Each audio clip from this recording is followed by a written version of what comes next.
Hai teman-teman, perkenalkan nama saya Benes Regar. Saya dari kelas 10 MIA 1 yang bersekolah di SMA Negeri 17 Medan. Pada video kali ini di sini saya akan membahas pelajaran geografi yaitu tentang siklus hidrologi. Mau tahu penjelasannya? Mari kita simak video berikut ini.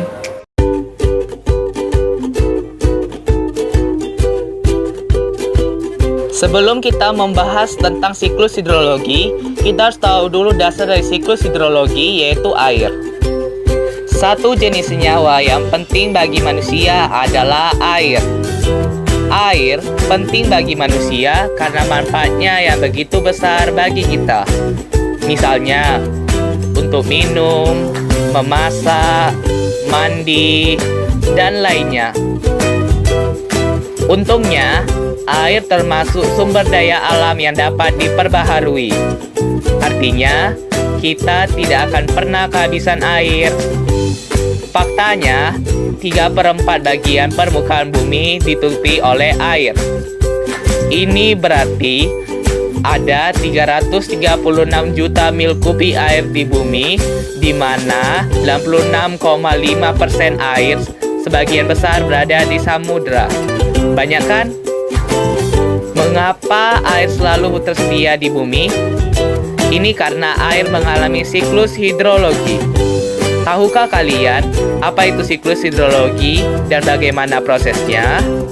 Siklus hidrologi adalah sirkulasi air atau perputaran air secara terus-menerus dari bumi ke atmosfer dan dari atmosfer kembali ke bumi.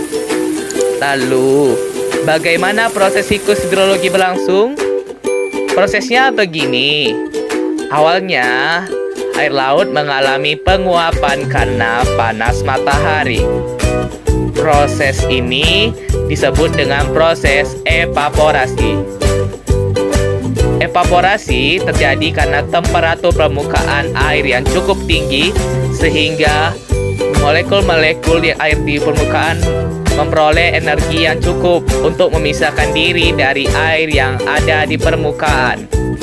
Selain air laut, air yang berada pada tumbuh-tumbuhan juga ikut mengalami proses penguapan.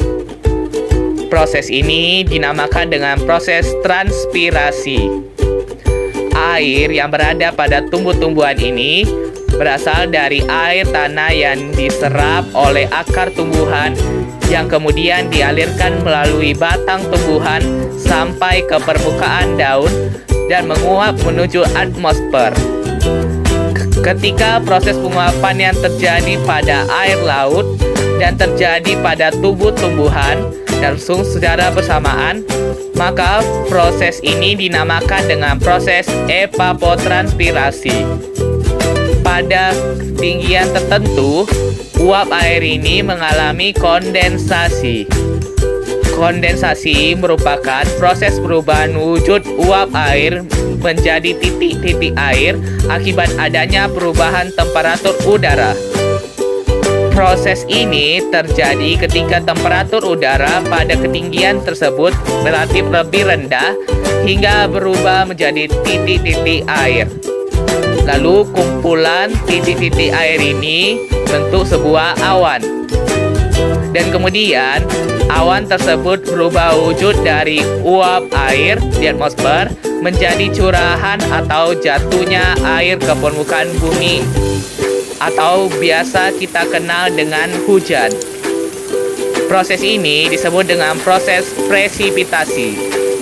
Ketika proses ini terjadi di daratan, maka awan akan menghasilkan curahan berupa air. Sedangkan ketika proses ini terjadi di daratan tinggi dengan tekanan udara yang rendah, maka awan akan menghasilkan curahan dalam bentuk salju dan juga es. Berikutnya, air yang dihasilkan oleh presipitasi sebagian diserap oleh tanah dan sebagian lagi mengalir di permukaan tanah. Air yang diserap oleh tanah disebut dengan infiltrasi, yaitu gerakan air ke bawah melalui permukaan tanah ke dalam lapisan tanah yang teratas.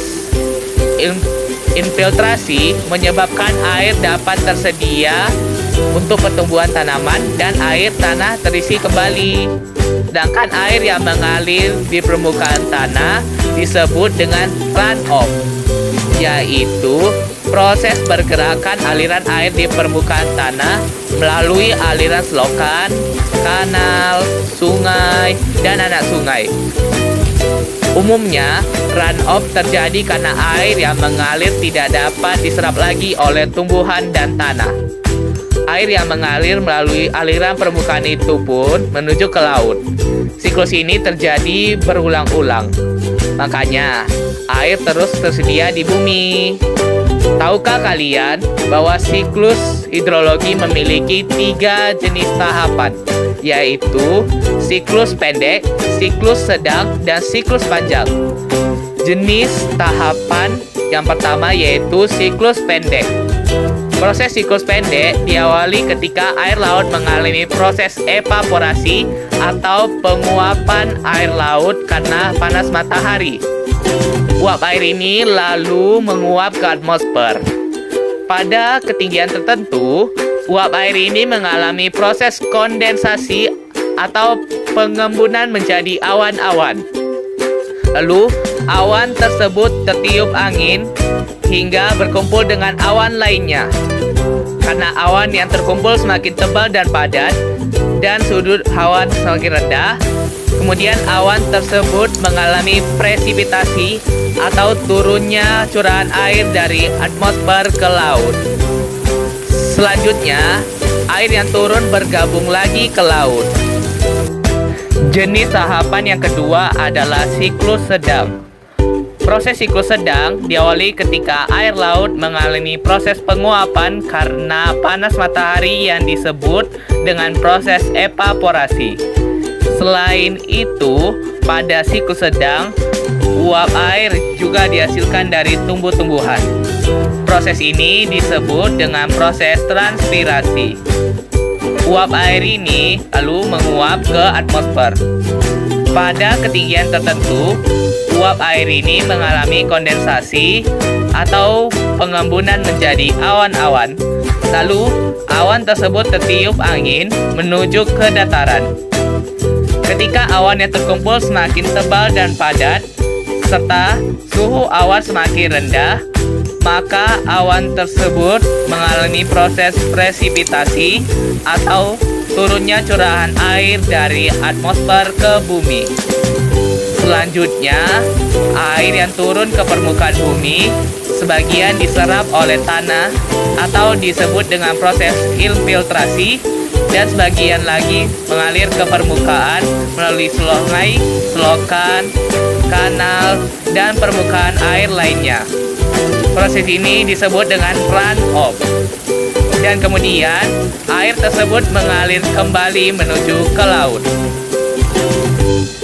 Jenis tahapan yang ketiga adalah siklus panjang. Proses siklus panjang diawali ketika air laut mengalami proses penguapan atau disebut dengan proses evaporasi, dan air yang ada di tumbuh-tumbuhan juga mengalami proses penguapan atau disebut dengan proses transpirasi. Uap-uap air ini lalu menguap ke atmosfer. Pada ketinggian tertentu, uap air ini mengalami proses kondensasi atau pengembunan menjadi awan-awan. Lalu, awan tersebut tertiup angin menuju ke dataran tinggi. Ketika awan yang terkumpul semakin tebal dan padat, serta suhu awan semakin rendah, awan tersebut mengalami proses presipitasi. Namun, pada siklus panjang ini, proses presipitasi yang dihasilkan tidak dalam bentuk air, tetapi dalam bentuk salju.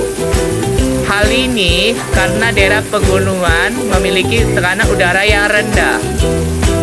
Nah, salju yang ada di pegunungan atau dataran tinggi tersebut sebagian menguap ke atmosfer tanpa melalui proses mencair terlebih dahulu. Proses ini disebut dengan proses sublimasi. Lalu, sebagian salju yang lainnya mencair, kemudian mengalir ke permukaan bumi atau disebut dengan proses runoff. Ada juga air yang meresap ke tanah atau disebut dengan infiltrasi. Jadi, demikianlah penjelasan kita kali ini, yaitu tentang siklus hidrologi. Semoga dapat membantu, dan jika ada kesalahan kata, mohon dimaafkan. Sekian dan terima kasih.